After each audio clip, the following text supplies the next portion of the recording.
اتنا کنجوس بخیل مسلمان. جب نانک جی کو پتا چلا، یہ گرو گرنتھ میں لکھا ہے ان کی کتاب میں، جب ان کو پتا چلا ہے تو گرو نانک اس کے پاس ایک سوئی لے کر گئے. وہ سوئی جو کپڑا سلتے ہیں جس سے ہم لوگ، ایک چھوٹی سی سوئی اس کے پاس لے کر گئے اور گرو نانک نے اس مسلمان آدمی سے کہا کہ میرے بھائی میں یہ چھوٹی سی سوئی لے کر آیا ہوں. اس نے بڑی عزت کی اس گرو نانک کی اور کہا یہ بیٹھیے. اس نے ناشتہ پانی چائے جو بھی اس دور میں چلتا تھا اس نے کھلایا پلایا، اور اس گرو نانک نے چلتے وقت اس مسلمان کو سوئی دی اور سوئی دے کر کہا یہ آج رکھ لیجئے، میں آپ کے پاس امانت کے طور پہ رکھ رہا ہوں، یہ سوئی آج رکھ لینا اپنے پاس سنبھال کر، اور میں جا رہا ہوں.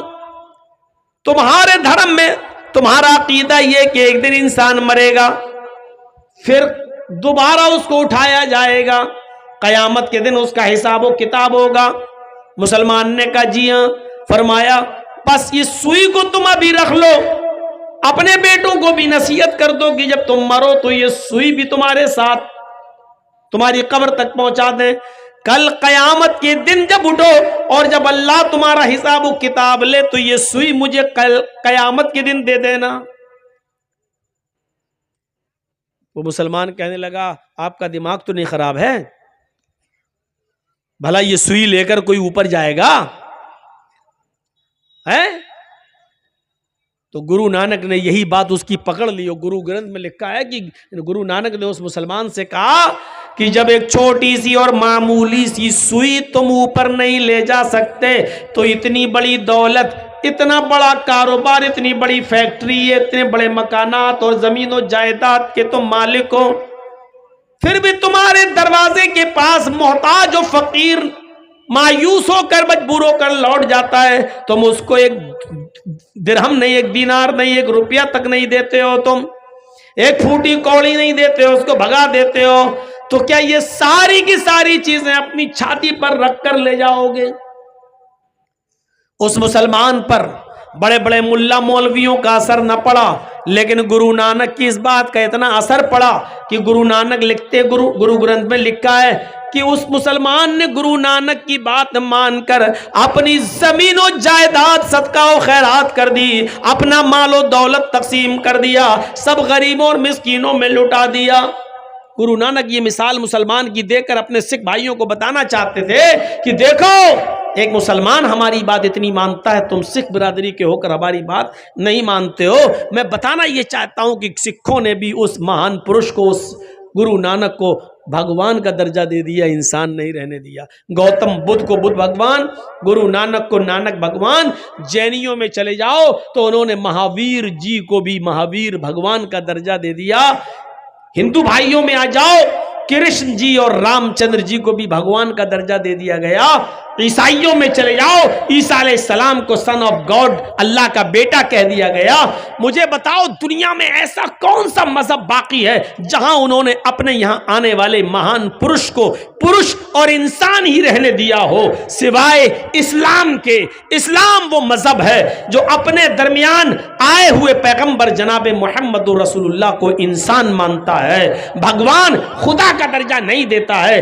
بلکہ اللہ تعالیٰ اپنے نبی کی زبان سے اعلان بھی کروا رہا ہے کہ آئے نبی کہہ دو کہیں ایسا نہ ہو کہ آپ کے انتقال کے بعد دنیا والے آپ کو بھی پوجنے لگیں، آپ کی بھی عبادت کرنے لگیں، آپ کو بھی بھگوان کا یا خدا کا درجہ دے دیں. اس لیے اپنی زبان سے کہہ دو. اللہ کے نبی نے اس دنیا میں اپنی زبان سے اعلان کیا، قل انما انا بشر مثلکم، قل انما انا بشر مثلکم. اے نبی کہہ دو کہ میں تمہاری طرح کا ایک بشر ہوں. اے نبی کہہ دو کہ میں تمہاری طرح کا ایک انسان ہوں. اے نبی کہہ دو کہ میں تمہاری طرح ایک بشر ہوں، تمہاری طرح مثلکم. اٹھنے میں، بیٹھنے میں، لیٹنے میں، سونے میں، جاگنے میں، کھانے میں، پینے میں، چلنے میں، پھرنے میں، شادی بیاہ میں، بیماری میں، صحت میں تمہاری طرح کا ایک انسان ہوں. تمہارے دو ہاتھ میرے بھی دو ہاتھ، تمہارے دو پیر میرے بھی دو پیر، تمہارا ایک سر میرا بھی ایک سر. تمہیں بیماری ہوتی ہے میں بھی بیمار ہوتا ہوں، تمہارے بیوی بچے ہیں میرے بھی بیوی بچے ہیں. تم کھاتے ہو پیتے ہو میں بھی کھاتا ہوں اور پیتا ہوں، ارے یہی تو وجہ تھی کہ عرب کے لوگ محمد رسول اللہ کو رسول نہیں مانتے تھے. وہ کہتے تھے یہ کیسا آدمی ہے, اپنے آپ کو رسول کہہ رہا ہے, کیا ایک ہماری طرح اٹھنے بیٹھنے چلنے پھرنے والا انسان بھی رسول ہو سکتا ہے؟ اور وہ کہتے تھے ما لہذا الرسول یاکل الطعام ویمشی فی الاسواق, یہ کیسا رسول ہے جو ہماری طرح کھاتا پیتا بھی اور بازاروں میں چلتا پھرتا بھی ہے. یعنی ان کی نظر میں یہ بڑی عجیب چیز تھی. وہ کہتے تھے کہ کوئی انسان بھی رسول ہو سکتا ہے, چلنے پھرنے والا بھی. عرب کے لوگ انسان مانتے تھے لیکن رسول نہیں. ہمارے یہاں پر ایک مسلمانوں کا بہت بڑا طبقہ محمد رسول اللہ کو رسول مانتا ہے لیکن انسان نہیں. غور کیجئے, وہ رسول نہیں مانتے تھے لیکن انسان مانتے تھے. کہتے تھے ما لہذا الرسول یاکل الطعام ویمشی فی الاسواق, ایسا انسان بھی رسول ہو سکتا ہے جو کھاتا پیتا ہو اور چلتا پھرتا ہو بازاروں میں, ہماری طرح کھاتا پیتا ہے, ہماری طرح بازاروں میں چلتا گھومتا ہے اور کہہ رہا رسول ہے. کیسے ہم مان لیں؟ اور ہم رسول مانتے ہیں اور کہتے ہیں کہ واہ صاحب ہم جیسے نہیں. اس میں کوئی شک نہیں کہ اللہ کے نبی اٹھنے میں, بیٹھنے میں, لیٹنے میں, سونے میں, جاگنے میں, کھانے میں, پینے میں ہماری طرح کے ایک انسان تھے. اور ایسے انسان تھے کہ اللہ کے نبی صلی اللہ علیہ وسلم کے پاس ایک شخص آتا ہے, ایک صحابی بدوی اعرابی دیہاتی آتا ہے اور آنے کے بعد کچھ بات کہنا چاہتا اپنے علاقے کی. اللہ کے نبی صلی اللہ علیہ وسلم نے کہا ہاں بولو کیا بات. وہ آیا اور کچھ کہنا چاہ رہا ہے, اے اللہ کے رسول, اور کانپنے لگا, تھرانے لگا. اللہ کے نبی نے کہا بولو کیا بات ہے, کیوں ڈر رہے ہو, بولو. کہا کہ وہ میں اپنے علاقے کے لیے, اور پھر کانپنے لگا. اللہ کے رسول اپنی جگہ سے اٹھے اور اس دیہاتی کے پاس, اس اعرابی کے پاس گئے, اور جانے کے بعد اس کے دونوں کاندھوں کو پکڑا, ایسے دونوں کاندھوں کو پکڑا اور کہا لا تخف, ڈرو نہیں, کیوں ڈر رہے ہو. اور آگے جو جملے کہے وہ دیکھیے, انی لستو بی ملک, میں بادشاہ نہیں ہوں. کیوں ڈر رہے ہو, میں بادشاہ نہیں ہوں. میرے سامنے تم کچھ بات کہنا چاہتے ہو کہو. انی لستو بی ملک, میں بادشاہ نہیں ہوں. اب اس نے سوچا ہاں یہ تو صحیح کہہ رہے ہیں, میں بادشاہ نہیں ہوں. اور اس کا ڈر اس کے دل سے نکالنے کے لیے آپ نے کہا انا ابن امرات تاکل القدید, بولو جو بولنا ہو, میں بادشاہ نہیں ہوں, ڈرو مت. میں بھی ایک ایسی عورت کا بیٹا ہوں, مجھے بھی ایسی ماں نے پیدا کیا ہے, میں بھی ایک ایسی عورت کے پیٹ سے باہر آیا ہوں جو گوشت کے سوکھے ٹکڑے کھاتی تھی. انا ابن امرات تاکل القدید, میں بھی ایسی ماں کا بیٹا ہوں جو گوشت کے سوکھے ٹکڑے کھاتی تھی. قدید عرب کے اندر کیا کرتے تھے, اونٹ کا گوشت, جیسے اونٹ کو نہر کیا, 2 کلو 4 کلو 5 کلو کا بڑا ٹکڑا اس کا کاٹا اور اس کو سالٹ لگا کر, نمک وغیرہ لگا کر اس کو دھوپ میں خشک کر لیا جاتا تھا, دھوپ میں اس کو سکھا لیا جاتا تھا, اور پھر ضرورت جب پڑتی تھی تو اسی میں سے تھوڑا تھوڑا کاٹ کر ضرورت کے وقت پکا لیا کرتے تھے اور کھا لیا کرتے تھے, اور باقی ٹکڑا رکھا رہتا تھا. پھر کبھی ضرورت پڑی 1 ہفتے بعد پھر تھوڑا سا کاٹا, پھر پکایا اور کھایا. اس گوشت کو قدید کہتے ہیں عربی زبان میں. تو اللہ کے نبی نے کیا فرمایا, انا ابن امرات تاکل القدید, کیوں ڈرتے ہو مجھ سے, میں بھی ایسی ماں کا بیٹا ہوں جو گوشت کے سوکھے ٹکڑے کھاتی تھی. یعنی تازہ گوشت بھی جس کو کھانے کو نہیں ملتا تھا, کبھی 4-5 کلو کا ٹکڑا سالٹ نمک وغیرہ لگا کے دھوپ میں سکھا لیا اور ضرورت پڑی تو اسی میں سے کاٹ کے پکا لیا. یہ گوشت کا ٹکڑا 2-2 3-3 4-4 5-5 مہینے چلا کرتا تھا. گوشت کے سوکھے ٹکڑے کھانے والی عورت کا بیٹا ہوں میں. اس کے بعد اس دیہاتی کا ڈر نکلا نبی اکرم صلی اللہ علیہ وسلم کے تعلق سے, اور پھر اس نے اپنی بات اللہ کے رسول کے سامنے رکھی. میں بتانا یہ چاہتا ہوں کہ لوگوں نے تصور کیا دیا ہے اپنے اپنے مہان پرشوں کے بارے میں. کسی نے بدھ بھگوان، کسی نے نانک بھگوان، کسی نے مہاویر بھگوان، کسی نے کرشن بھگوان، کسی نے رام بھگوان، کسی نے سن آف گاڈ عیسیٰ کو اللہ کا بیٹا، کسی نے کچھ کسی نے کچھ. لیکن اسلام نے تصور یہی دیا کہ محمد رسول اللہ بھگوان نہیں تھے، خدا نہیں تھے، اللہ نہیں تھے، بلکہ وہ ایک ایسی ماں کے بیٹے تھے جو گوشت کے سوکھے ٹکڑے کھاتی تھی. یہاں سے ہم اندازہ لگائیں کہ خصوصیت کیا ہے اسلام کی. اتنی سادگی کوئی پیش کرے گا؟ اللہ کے نبی صلی اللہ علیہ وسلم نے بھی کبھی اپنی زبان سے ایسے جملے ادا نہیں کیے، نہ کروائے، بلکہ آپ کو لوگوں کو یہ سکھانے میں اچھا لگتا تھا کہ لا الہ الا اللہ محمد رسول اللہ، محمد رسول اللہ کے علاوہ آپ یہ کہلوایا کرتے تھے کہ یہ کہو اشہد ان محمدن عبدہ و رسولہ. اس میں عبدیت کا اقرار بھی ہے اور رسالت کا اقرار بھی ہے. اس بات کا اقرار کرو اور گواہی دو کہ اللہ کے علاوہ کوئی معبود نہیں، اور اس بات کی بھی گواہی دو کہ محمد عبدہ اللہ کے بندے ہیں اور اس کے رسول ہیں. اس بات کا اقرار کرو کہ پہلے بندے ہیں اور بعد میں رسول ہیں. تو میرے بھائیوں، یہ اسلام نے تعلیم دی ہے اور شکشا دی ہے. جب آپ نے یہود و نصارہ کو دیکھا، جب آپ نے یہود و نصارہ کو دیکھا کہ وہ اپنے اپنے نبیوں کی قبروں کو سجدہ کر رہے ہیں تو آپ کو بڑا ملال ہوا. کچھ لوگ حیرہ بستی ہے ایک ملک شام کے اندر، کچھ لوگ کچھ حیرہ بستی سے آئے مسلمان، وہاں انہوں نے اس بستی کے اندر شام میں دیکھا کہ وہاں کی یہودی اور عیسائی اپنے عالموں کو اور اپنے اپنے بزرگوں کو سجدہ کر رہے ہیں. تو یہ لوگ اللہ کے نبی کے پاس جب مدینے آئے تو اللہ کے رسول سے کہنے لگے، اے اللہ کے نبی صلی اللہ علیہ وسلم، میں نے حیرہ بستی کے اندر شام کے علاقے میں یہودی اور عیسائیوں کو دیکھا ہے کہ وہ اپنے اپنے نبیوں کو اور اپنے اپنے بزرگوں کو سجدہ کر رہے ہیں، تو کیا میں آپ کو سجدہ نہ کروں؟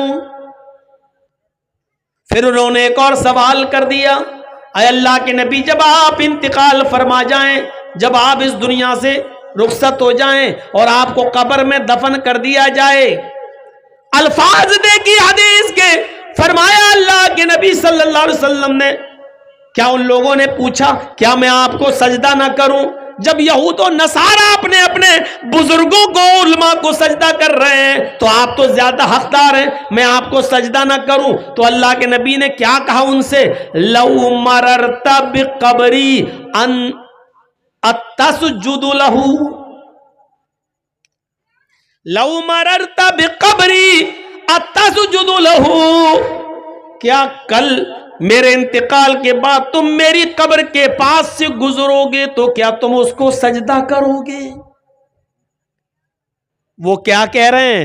اے اللہ کے رسول، میں نے دیکھا ہے کہ لوگ اپنے اپنے علماء کو سجدہ کر رہے ہیں، یہود و نصارہ اپنے اپنے بزرگوں کو سجدہ کر رہے ہیں، تو کیا میں آپ کو سجدہ نہ کروں؟ وہ زندگی میں اجازت مانگ رہے ہیں صحابہ، کیا میں آپ کو سجدہ نہ کروں؟ اور آپ زندگی میں تو چھوڑو، آپ ان سے سوال کر رہے ہیں، لو مررت بقبری اتسجد لہ، کیا تم میری قبر کے پاس سے گزرو گے تو سجدہ کرو گے؟ کوئی موافقت دیکھ رہے ہیں سوال و جواب میں؟ وہ اجازت مانگ رہے ہیں صحابہ کہ میں کیا آپ کو سجدہ نہ کروں، یعنی آپ بھی تو زندہ، کیا میں آپ کو سجدہ نہ کروں؟ تو اللہ کے رسول صلی اللہ علیہ وسلم کہہ رہے ہیں کیا تم میری قبر کے پاس سے گزرو گے تو سجدہ کرو گے؟ یعنی آپ کو فکر اپنی زندگی کی نہیں ہے، آپ کو فکر ہے اپنے انتقال کے بعد کہیں یہ لوگ میری قبر کو سجدہ نہ کرنے لگے. زندگی میں تو میں ان کو روک لوں گا، ابھی میں بحیات ہوں، میں ان کو منع کر دوں گا، میں ان کو روک لوں گا، ابھی تو میرے پاس طاقت ہے روکنے کی، ابھی میں منع کر دوں گا، نہیں مجھے سجدہ بالکل مت کرو. تو زندگی میں تو میں روکنے کی طاقت رکھتا ہوں، تو آپ کو فکر ہوئی کہیں میرے انتقال کے بعد یہ سجدہ نہ کرنے لگے میری قبر پر. تو آپ نے کیا کہا؟ لو مررت بقبری اتسجد لہ، کل تم میری قبر کے پاس سے گزرو گے تو سجدہ کرو گے؟ انہوں نے کہا لا، نہیں اللہ کے رسول، نہیں، قبر کے پاس سے گزروں گا تو سجدہ نہیں کروں گا. آپ نے کہا فلا تفعلوا، ایسا کرنا بھی نہیں. انہوں نے کہا میں نہیں کروں گا. آپ نے کہا ایسا کرنا بھی نہیں. اس کے بعد اللہ کے نبی نے فرمایا لعنت اللہ علی الیہود والنصارى اتخذوا قبور انبیائہم مساجد. اللہ کی لعنت ہو یہودیوں پر اور نصرانیوں پر جنہوں نے اپنے اپنے انبیاء کی, اپنے اپنے پیغمبروں کی قبروں کو سجدہ گاہ بنا لیا, جنہوں نے اپنے اپنے رسولوں کی اور اپنے اپنے نبیوں کی قبروں پر سجدہ کرنے کی جگہ بنا لیا.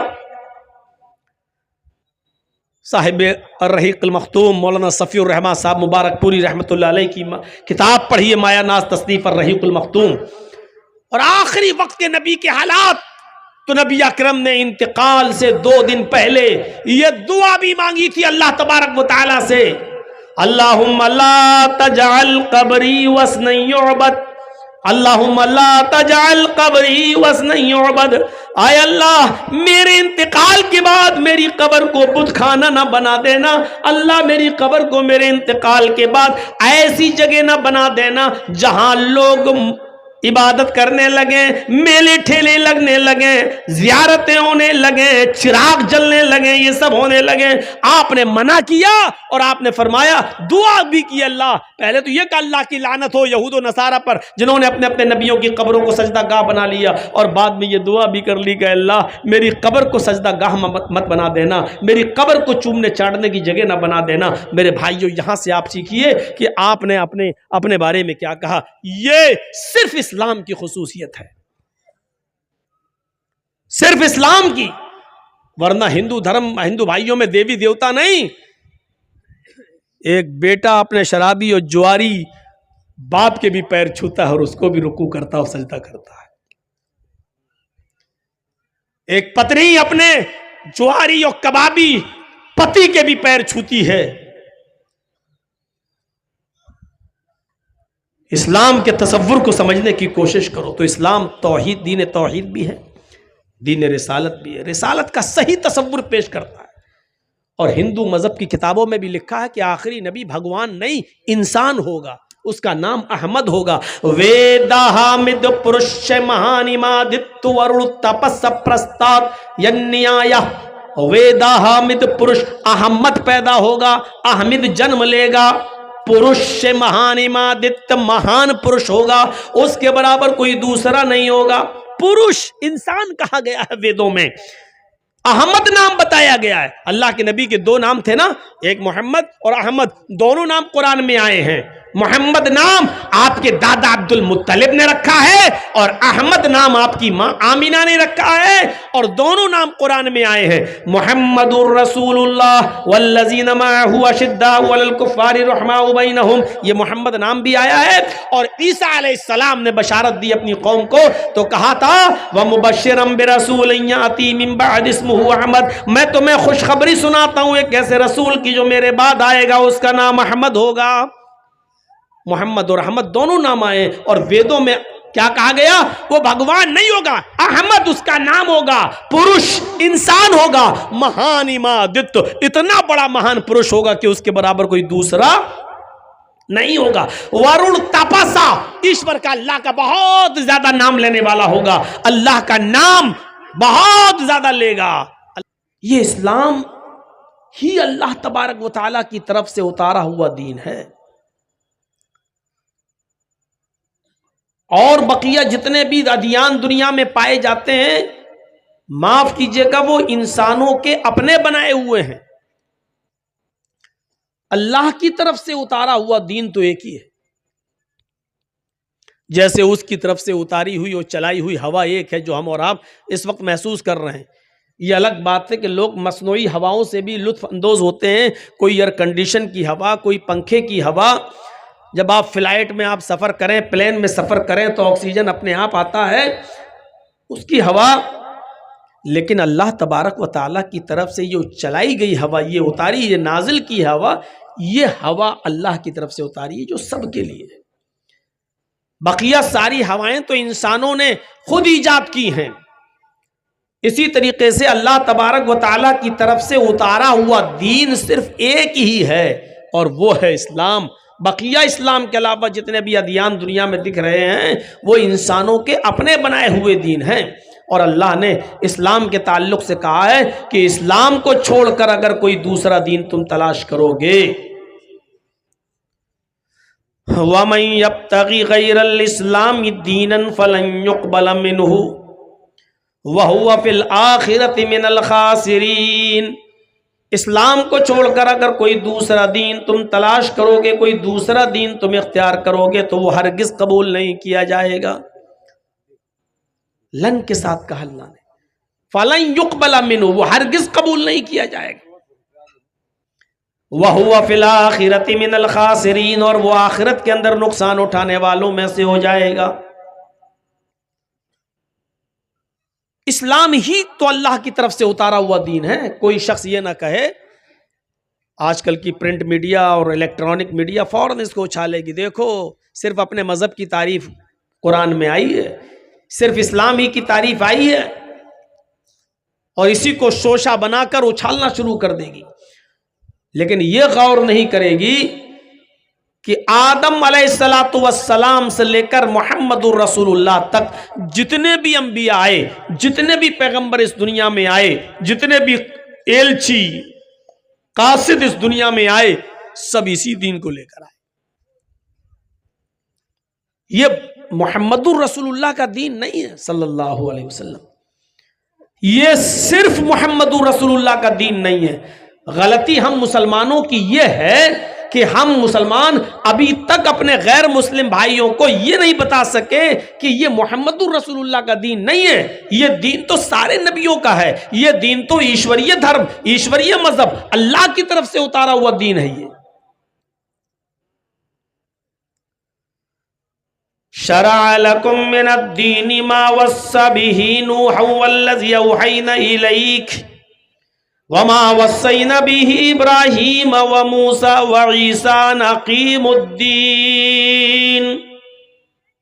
کتنے کلیئر لفظوں میں اللہ نے کہہ دیا محمد رسول اللہ کا دین نہیں ہے یہ۔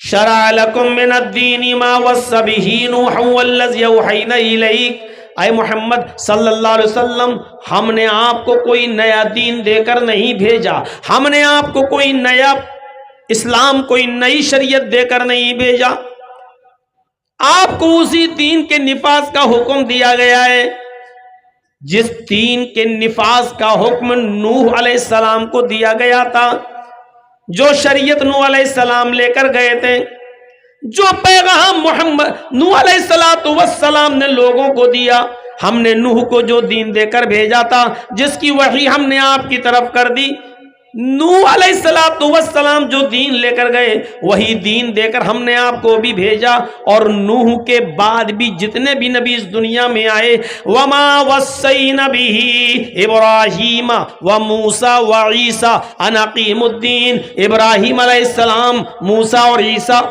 ہم نے ان کو بھی جو دین، جو شریعت ہم نے ان کی اوپر نافذ کی تھی، ہم نے جو پیغام ان کو دے کر بھیجا تھا، نوح کے بعد ابراہیم، موسیٰ اور عیسیٰ جو دین لے کر گئے وہی دین دے کر ہم نے آپ کو بھیجا۔ کتنا کلیئر ہے، یعنی کوئی نیا دین نہیں ہے۔ اب غور کریے، نوح علیہ السلام سے جوڑا ہے، جو دین نوح لے کر گئے تھے، اور ہم پڑھیں، مطالعہ کریں تو نوح علیہ السلام کا بہت گہرا تعلق نکلے گا ہمارے ہندو بھائیوں سے، جن کو وہ منو کے نام سے یاد کرتے ہیں،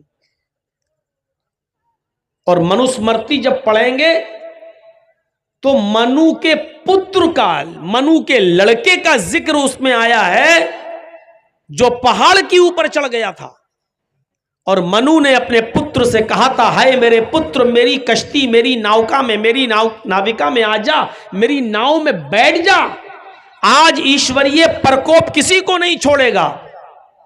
لیکن منو کے پتر نے کہا کہ نہیں، میں پہاڑ پہ چڑھ گیا ہوں، پروت پہ چڑھ گیا ہوں، یہاں پر اللہ کا عذاب، ایشوریہ پرکوپ یہاں تک نہیں آئے گا۔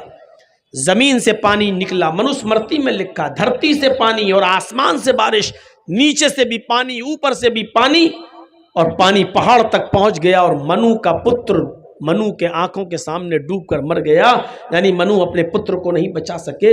جو واقعہ منوسمرتی میں منو کے بیٹے کا لکھا ہے. یہی قرآن کے اندر نوح علیہ السلام کے بارے میں قرآن نے کہا ہے کہ نوح علیہ السلام نے اپنی قوم کو جب دعوت و تبلیغ کا فریضہ انجام دیا تو ان کا بیٹا تک جب ان پر ایمان نہیں لایا تو اللہ کا جب عذاب آیا اور نوح نے بد دعا کی تو زمین سے پانی اور آسمان سے بارش، اور نوح کا بیٹا کنعان جب پہاڑ کے اوپر چڑھ گیا، نوح علیہ السلام نے اپنے بیٹے سے کہا بیٹے میرے کشتی میں آ جا، آج اللہ کا عذاب کسی کو نہیں چھوڑے گا. لیکن نوح علیہ السلام کا بیٹا نہیں مانا، پہاڑ پہ چڑھا رہا اور نوح علیہ السلام کی آنکھوں کے سامنے ڈوب کے مر گیا. جو واقعہ قرآن کریم نے نوح علیہ السلام کے تعلق سے پیش کیا ہے وہی واقعہ منوسمرتی میں منو کے تعلق سے آیا ہے. سمبند میں کتنا گہرا تعلق ہے.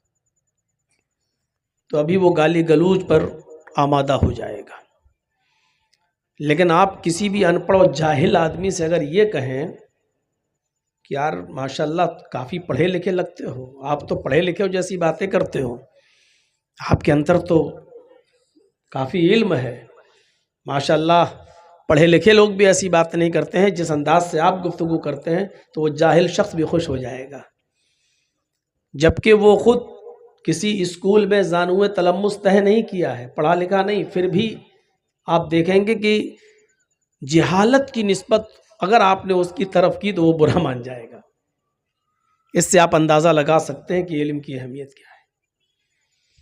نبی اکرم صلی اللہ علیہ وسلم کے زمانے میں جب ایک جنگ ہوئی اور اس جنگ کے اندر کچھ کافروں کو جب قید کیا گیا تو اکثر لوگ ان کے رشتہ دار اپنے بھائیوں کو چھڑا کر لے گئے، لیکن 15 قیدی کافروں کے ایسے رہ گئے کہ جن کے ماں باپ کے پاس، بھائیوں کے پاس کچھ نہیں تھا مال فدیہ دینے کے لیے اور ان کو چھڑانے کے لیے.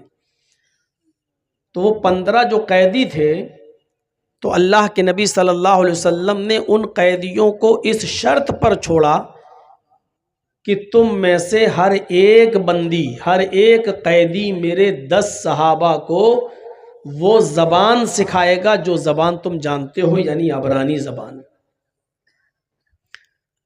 تو 15 کافروں نے 150 صحابہ کو عبرانی زبان سکھائی. ان کے پاس مال فدیہ نہیں تھا دینے کے لیے، تو اللہ کے نبی نے کہا کہ ہم اس شرط پہ چھوڑیں گے کہ تم میں سے ہر ایک شخص، ہر ایک آدمی میرے 10 صحابہ کو عبرانی زبان سکھائے. جب 150 صحابہ نے عبرانی زبان سیکھی تو اللہ کے نبی جناب محمد رسول اللہ صلی اللہ علیہ وسلم نے ان صحابہ کو ایسے مقامات پر اور ایسی جگہوں پر اور ایسی سٹیز میں اور شہروں میں بھیجا کہ جہاں کے لوگ عبرانی زبان جانتے تھے، اور آپ نے ان سے کہا کہ یہاں جا کر اب اسلام کی دعوت دو، اسلام کی تبلیغ کرو اور ان کو ان کی زبان میں سکھاؤ. تو پتہ یہ چلا کہ آج علم کی ضرورت ہے اور ہر زبان کو سیکھنے کی ضرورت ہے. مجھے یاد ہے جب علامہ احسان الہی ظہیر رحمت اللہ علیہ نے اپنی ایک تقریر کے اندر سن 1980 کے اندر ہونے والی لاہور کے اندر پاکستان میں کانفرنس ہوئی تھی، اس کانفرنس کا ذکر کیا تھا، اور اس کانفرنس کے اندر جو عالمی پیمانے پر ہوئی اس میں جو پاکستان کے غیر مسلم لوگ گئے، پنجابی لوگ، ان لوگوں کو جب پنجابی لینگویج میں، ان کی زبان میں جب قرآن کے ترجمے پیش کیے گئے اور وہ جب قرآن کو پڑھے اور قرآن کو پڑھنے کے بعد اسلام لائے، تو ان لوگوں نے اس کانفرنس میں علماء سے سوال کیا اور یہ پوچھا کہ یہ بتائیے کہ آپ نے قرآن کا ترجمہ تو اب کیا ہے ہماری زبان میں، ہم نے اب سمجھا ہے یہ قرآن کیا ہے اور ہم اسلام لائے، لیکن یہ بتائیے کہ ہمارے ماں باپ جو حالت کفر میں مر گئے، جن تک ان کی زبان میں قرآن پہنچا ہی نہیں تھا اور عربی ہمیں آتی نہیں تھی، جب ہماری زبان میں قرآن پہنچا ہی نہیں اور انہوں نے سمجھا ہی نہیں اور وہ حالت کفر میں مر گئے، وہ جنت میں جائیں گے یا جہنم میں؟ اس سوال نے بڑے بڑے علماء کو میرے بھائیوں مبہوت کر دیا. وہ ششدر رہ گئے یہ سوال سن کر کہ بھائی ان کی کیا غلطی ہے، ان کی زبان میں تو قرآن آپ نے ترجمہ ہی نہیں کیا، ان کی زبان میں آپ نے جب ٹرانسلیٹ ہی نہیں کیا تو وہ پڑھے نہیں، اس پڑھے نہیں تو سمجھے نہیں، وہ سمجھے نہیں تو ایمان نہیں لائے، تو ان کا کیا قصور؟ تو میرا مطلب یہ ہے کہ ہر زبان کو سیکھنے کی ضرورت ہے. انگلش سیکھیے، آپ ہندی سیکھیے، سنسکرت سیکھیے، اور جو بھی زبانیں ہمارے ملک میں پائی جاتی ہیں ان سب زبانوں میں آپ جو عبور حاصل کیجئے اور پھر نکل جائیے اسلام کی دعوت و تبلیغ میں، کہ زمانہ آپ کا انتظار کر رہا ہے.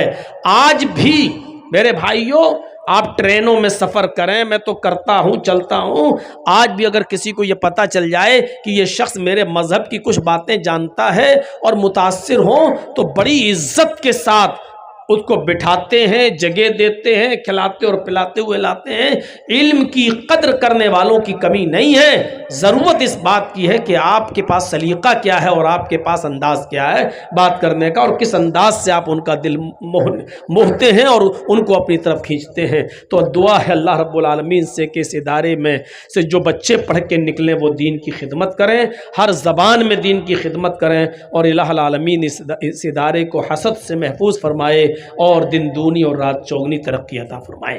میرے پیارے ساتھیوں، میں نے قرآن کریم کی جو آیت پڑھی ہے اسی آیت کی روشنی میں کچھ اسلام کی خصوصیات آپ کے سامنے رکھنا چاہتا ہوں.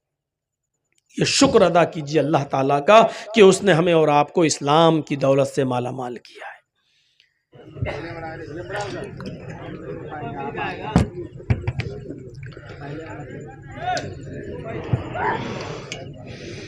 الحمدللہ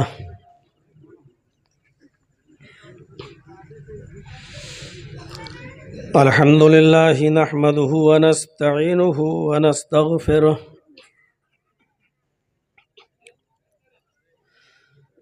ونعوذ باللہ من شرور انفسنا ومن سیئات اعمالنا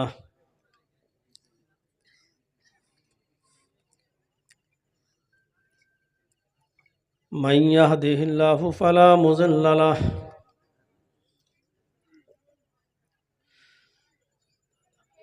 ومن يضلله فلا هادي له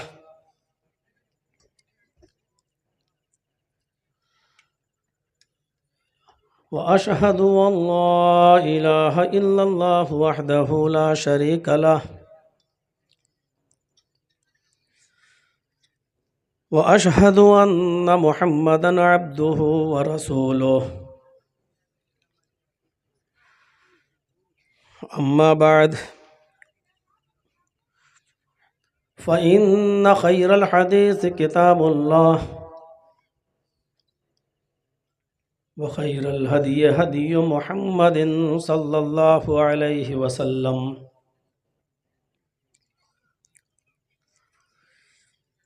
وشر الأمور محدثاتها وكل محدثة بدعة وكل بدعة ضلالة وكل ضلالة في النار.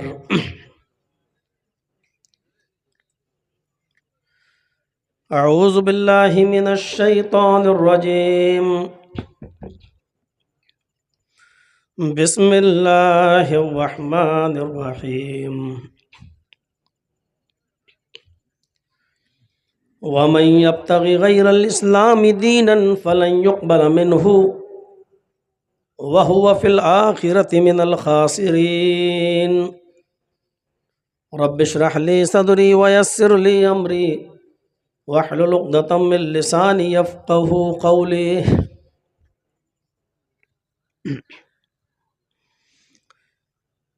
اس اجلاس کے عظیم صدر فضیلت و شیخ اصغر علی امام مہدی حفظہ اللہ، امیر مرکزی جمعیت اہل حدیث ہند،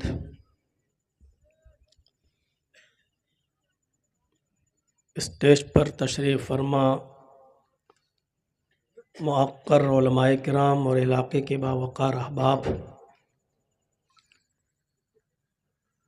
بامبے انٹرنیشنل اسکول کے اراکین و ممبران و ذمہ داران، پیغمبر پور ضلع دربھنگہ اور اس کے اطراف و اکناف سے قرب و جوار سے تشریف لائے ہوئے